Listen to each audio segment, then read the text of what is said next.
Good morning and happy Father's Day. I happen to be a father myself. I'm wondering, are there other fathers here? Sure. Anybody? They're cussing up. Anybody here who had a father at one time? My son can't be here with me today because he recently moved to Austin, Texas, and he'll be 29 in a couple of months, and this is the first time in his life that we have not been able to spend at least some time on Father's Day together. We usually have lunch or dinner or something, and now we have to discover what the new tradition is. As our contemporary realities change, sometimes our traditional traditions don't work out anymore, so we have to come up with new traditions, which is great, as long as you're fluid with your expectations. And one of my new traditions is that usually this time of year I'm speaking on Mother's Day at some congregation like this one, and so my mom has started, in order to be able to spend time with me on Mother's Day, going with me and hearing my talks. And so last year I was speaking at the UU congregation in Palatka. That's your sister congregation or something? Is that sort of right? Yeah. Okay, good. And so anyway, my mom went with me, and I gave a talk about Mother's Day on Mother's Day, and it was nice to have my mom there in the congregation while I talked about mothers. And we stayed to have a cup of coffee afterward, and people were coming up and chatting with us, and the service coordinator came up and said, "So I'll see you next month for Father's Day." And I said, "Yeah." And so later on, my mom and I stopped in Crescent City on the way back to have lunch, and we were sitting at this restaurant by the lake, waiting for our food and chatting, and she was telling me how much she enjoyed the service. And she said, "So you're going to do the Father's Day sermon next month?" And I said, "Yes, I am." And she said, "Well, you're going to have a little bit tougher time with that one, aren't you?" And I said, "Yeah, that one's going to be kind of a test." See, my father passed away on the day after Father's Day in 1997. We weren't close. During his life, he was an alcoholic. He was physically and emotionally abusive. He was prone to incredible rages, violence, and on top of all that, he was a womanizer. And my mom said, "Well, there's some really good fathers out there. Maybe you could talk about one of those." And, I guess the kind of generic hooray fathers talk is probably what people like me are expected to do on a day like this one. But to me, that just wouldn't seem authentic. When the Buddha gave his very first sermon, he explained the Four Noble Truths. And the first of those truths is that afflictions and difficulties are facts of life. And unfortunately, we don't get to decide where such afflictions and difficulties arise. And sometimes those facts of life are associated with the people that are closest to us. And the Buddha obviously must have been aware of this. His relationship with his own father was a little on the difficult side. His father wasn't a bad guy at all, but King Suddhodana certainly had different ideas about what sort of life the heir to the throne should lead. And so after his birth, the king had a feast, and he invited a number of sages and Brahmins to come and bless his son and to come up with a name for him and make predictions about his future. And the consensus among these men was that he would either grow up to be a great king or a great religious leader. Well, the king loved the idea that Gautama, his son, would grow up to be a king that would unite all of India. He was a little less interested in the idea that he might grow up to liberate all of humankind. So when Gautama was growing up, King Suddhodana took great pains to keep him in material comfort, and not so much out of care and concern for his well-being, but to steer him away from religion. The Buddha later said this. He said, "I lived in refinement, utmost refinement. My father had lotus ponds made in the palace, one where red lotuses bloom, one where white lotuses bloom, and one where blue lotuses bloom, all for my sake. I wore the finest clothing, and a white sunshade was held over me day and night to protect me from cold, heat, dust, and dew. But it didn't work. Even though he was endowed with such good fortune, he realized that he was subject to aging, illness, death, and all forms of stress, despite his high station in life. And the Buddha said, well, as I noticed this, my intoxication with life entirely dropped away. So when I was still young and endowed with the blessings of youth, having shaved off my hair and beard, though my father wished otherwise and was grieving with tears on his face, I put on the ochre robe and left the home life. After his enlightenment, the king heard that the Buddha was teaching nearby, so he sent a messenger to the monastery, asking him to come home for a visit. And one by one, these messengers came to talk to the Buddha, stayed to hear a teaching, and then stayed. They didn't come back to the palace. They all stayed, some of them ordained. Well, finally, the king managed to get somebody to go and get the message and then come back and tell him what was going on. And the Buddha had agreed that he would come back to the palace for a visit. And so, expecting his son to arrive in high style, after all, he was this highly esteemed, fully enlightened being, the king had prepared this big celebration. And then he was humiliated and angry when his son and the heir to the throne arrived instead as a common beggar going from house to house with an alms bowl. But the king eventually became one of the Buddha's followers. But you might wonder in the meantime how he felt as the Buddha's half-brother ordained, and then the Buddha ordained his own son, the king's grandson. Yeah, the Buddha was a father. In fact, he left to go into homelessness right after his son was born. His relationship with his son wasn't exactly traditional either. He named him Rahula, which means fetter, because he felt that his son tied him to the homeless life, or to the home life, and to the cycle of suffering and stress. That must have been kind of a strange thing to grow up with. But Rahula also ordained. At age 7, he became a monk, which really annoyed his mother, by the way. So the Buddha decided after that he wouldn't ordain anybody else till they were 18. But anyway, I digress. The Buddha seems to have taken a lot of time working with Rahula and explaining to him why he had done what he did, because eventually Rahula became an arahat, a fully enlightened being on his own, fully liberated. One of my favorite sutras, scriptures, is taken from an early instruction the Buddha gave to his son at a place called Mango Stone Monastery. And it starts off, sounds like Rahula maybe had gotten into a little trouble, because the Buddha is telling him how shameful it is to tell a lie, and that sort of stuff. And then he uses this moment as a way to teach him something really important. He teaches him about mindfulness. We hear this term mindfulness quite a bit these days, in and out of Buddhist circles, and we usually, a lot of times, people think of it in terms of meditation and special practices and stuff. But on one level, mindfulness really means to be aware of what's happening in the mind and remembering to cherish wisdom and compassion. So the Buddha explained mindfulness to Rahula in a really, really practical way. He starts off asking him, Rahula, what is a mirror for? And Rahula says, well, for reflection, sir. And he says, likewise the mind. He says, you can use your mind as a mirror to hold it up and reflect on your actions of body, speech, and mind. He says, whenever you want to do a mental action, a verbal action, or a bodily action, you should reflect on it this way. This action I want to do. Would it lead to self-affliction, to stress for myself, or to affliction for others, with painful consequences, painful results? And if on such reflection you know that that's the case, then don't do it. Makes sense?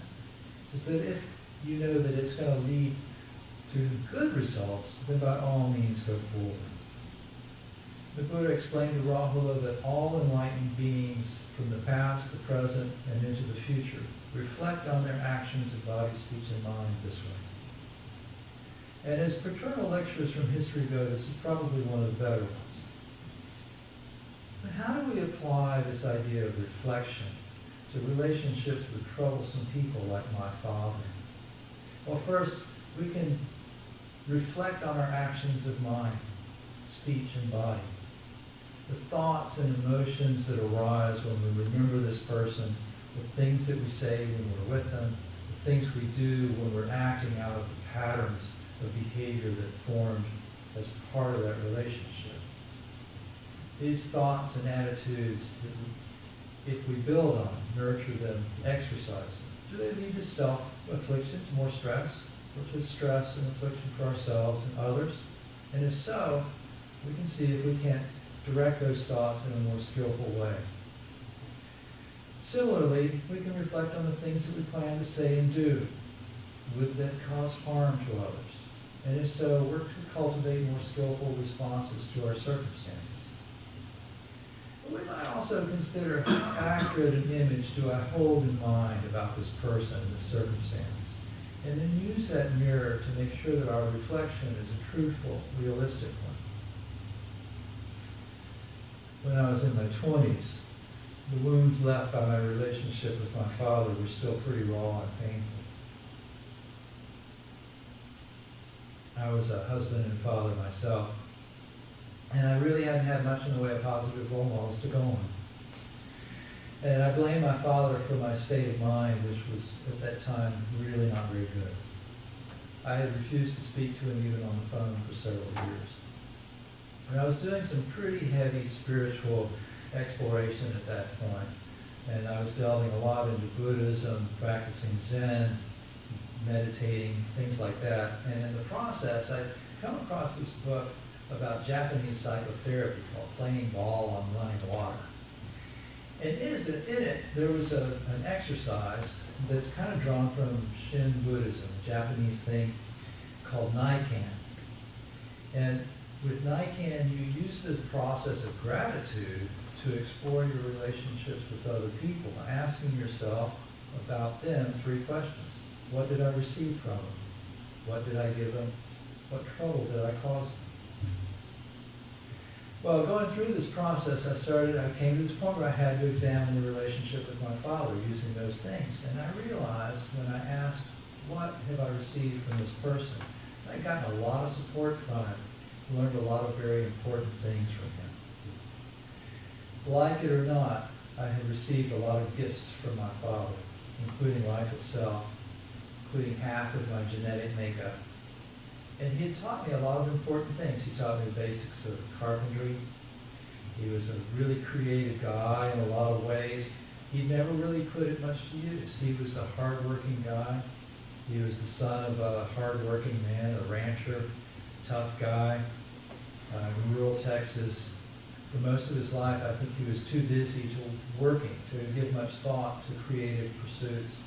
But he encouraged my creativity. Me and my mother sacrificed a lot to buy me an electric guitar after I decided I was going to be the 5th Beatle when I grew up. Things like that. And this exercise also had me look at a lot of the problems that I had caused my dad, and there were not a few of them. I remember, for example, that when I first learned to drive, probably a week or 2 after I got my driver's license, late one Saturday night, and I'm not going to say what led up to this, I had managed to back over a curb and break the exhaust manifold on my mom's 68 Impala. And I thought, boy, my dad is going to be really mad. I was prepared for the worst. But he just took me to the parts store the next day. He bought a new exhaust manifold, stood over me, explained to me how to change it. I think he had a really good time. And I actually sort of enjoyed it. Darn it. I really wanted to stay mad at him, but I just couldn't. And so I phoned him, and we started talking again for the first time in probably 7 or 8 years. It would be nice if I could say that my dad turned out to be Henry Fonda, and we lived happily ever after, and he had seen the error of his ways and all of that. It didn't work out that way. We didn't become close friends or anything. We stayed in touch for the rest of his life. He continued to drink for the rest of his life. I never felt any need to have him close to me. I felt a little bit of a need to keep some arm's length. But while the exercise hadn't undone any of the rotten things that my father had done when I was growing up, I was able to undo at least some of the harm that had been done by letting go of something that I had been holding on to really tightly and really treasuring, which was my own anger and resentment. Recognizing that my father wasn't all bad helped me let go of a lot of animosity that I had toward him. But it also taught me a lot of other things about relationships. In the 8th century, a monk named Shantideva gave a long teaching on the subject of compassion and enlightenment that became kind of a core teaching, and especially of Tibetan Buddhism. And he pointed out as the course of this that Buddhas need non-Buddhas. In order to make spiritual progress, we need difficult people, because otherwise we don't have any reason to practice compassion. Seeing that my father was capable of doing good helped me develop compassion for others. If I could find goodness in that son of a gun, I could find goodness in just about anybody. Also, recognizing his good qualities made it a little easier to tolerate myself when I noticed that I too was imperfect. I stopped panicking if I saw the cloud of my father's darkness appear on my own face for a moment.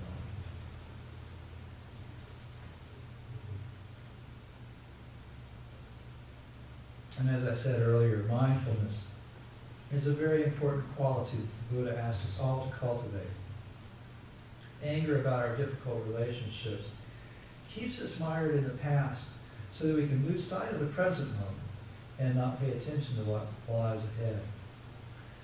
When I was preparing that talk about my dad, I emailed my mentor on the ministry side of my practice, Reverend Koyo Kabose, and I told him kind of generally some of the thoughts that I was having about it. And he said something interesting about our past relationships and the way we deal with them. He said, one's life keeps moving forward. It's like we're driving a car, and you can't do that by keeping your eyes on the rearview mirror. The main thing is the road ahead. Don't crash.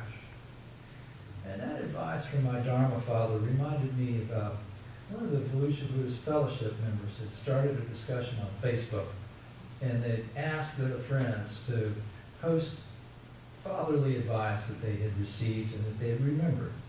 And so I'm going to share a few of those things with you. Always be kind in good or bad situations, no matter what. Nothing good ever happens after midnight. Don't run on a gravel path without wearing flip-flops. There's a difference between scratching your backside and tearing it to pieces. When in doubt, don't. You have to have goals or you have nothing. Always help others if you can, and always drive 5 miles per hour below the speed limit. When something isn't working the way it should, take a step back, take a few deep breaths, and beat the heck out of it. If you're going to be dumb, you've got to be tough. And your eyes only see what your brain tells them to see. Yes, we laugh at some of those, but there's a lot of good wisdom in that. As we go through our lives, we're going to encounter a lot of difficulties. But if we keep our eyes on our spiritual path, if we treat life's troubles as opportunities to reflect and to awaken, then the difficult relationships from our past, present, and future are not obstacles to growth. Rather, these difficult relationships can ultimately become our best teachers. So thank you and happy Father's Day.